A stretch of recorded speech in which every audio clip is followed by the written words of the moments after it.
آج سے 1400 سال پہلے عرب کی ایک ساحلی بستی میں ایک ایسی قوم آباد تھی جس کا انجام بہت ہی زیادہ خطرناک تھا۔ یہ لوگ بظاہر نیک تھے، عبادت گزار تھے اور خود کو اللہ کے پسندیدہ بندے سمجھتے تھے۔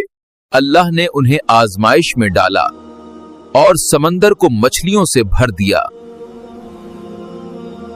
مچھلیاں اتنی زیادہ تھیں کہ لوگ حیران رہ جاتے تھے۔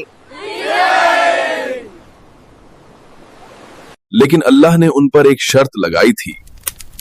ہفتہ کے دن مچھلی پکڑنا حرام تھا۔ ہفتہ کے دن مچھلیاں سامنے ہوتے مگر ہاتھ روکنا پڑتا، اور جب ہفتہ گزر جاتا مچھلیاں غائب ہو جاتی۔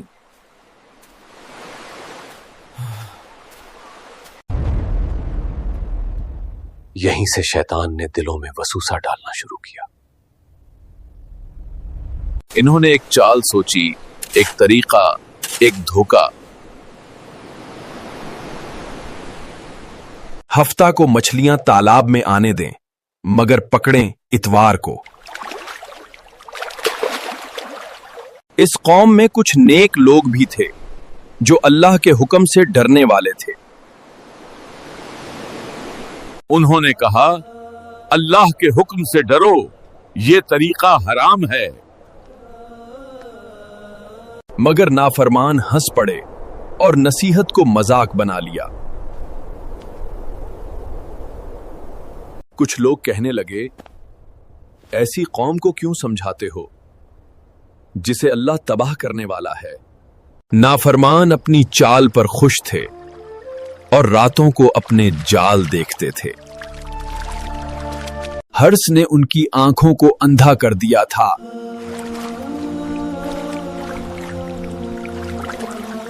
نیک لوگ اللہ سے دعا کرتے رہیں کہ وہ قوم کو ہدایت دے، مگر نافرمانی حد سے بڑھ چکی تھی۔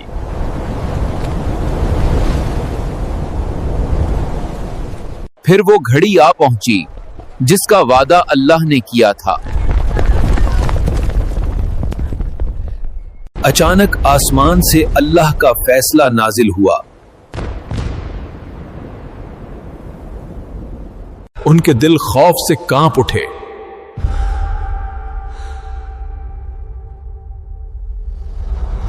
اور پھر وہ لمحہ آیا جس نے سب کچھ بدل دیا۔ ان کے ہاتھ بدلنے لگے،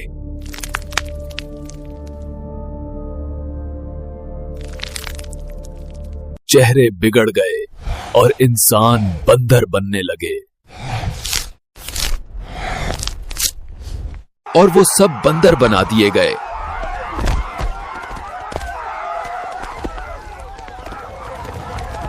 وہ بولنا چاہتے تھے مگر زبان ساتھ نہ دیتی، مگر کوئی ان کی مدد نہ کر سکا۔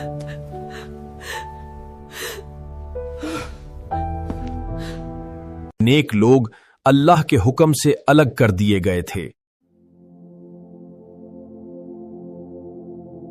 عذاب صرف ان کی شکلوں کی وجہ سے نہیں تھا، ذلت کا بھی تھا۔ چند دنوں میں وہ سب ختم ہو گئے۔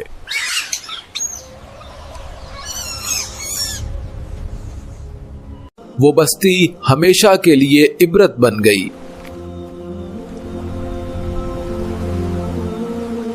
اور اللہ تعالی نے یہ واقعہ قرآن میں محفوظ کر دیا۔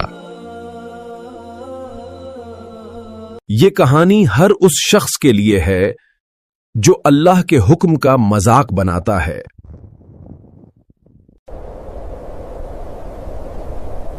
یہ واقعہ صرف اس زمانے کے لوگوں کے لیے نہیں تھا، یہ ہر اس شخص کے لیے ہے جو حرام طریقے سے حلال بنانا چاہتا ہے، اور جو لوگ نصیحت سن کر بھی نظر انداز کر دیتے ہیں۔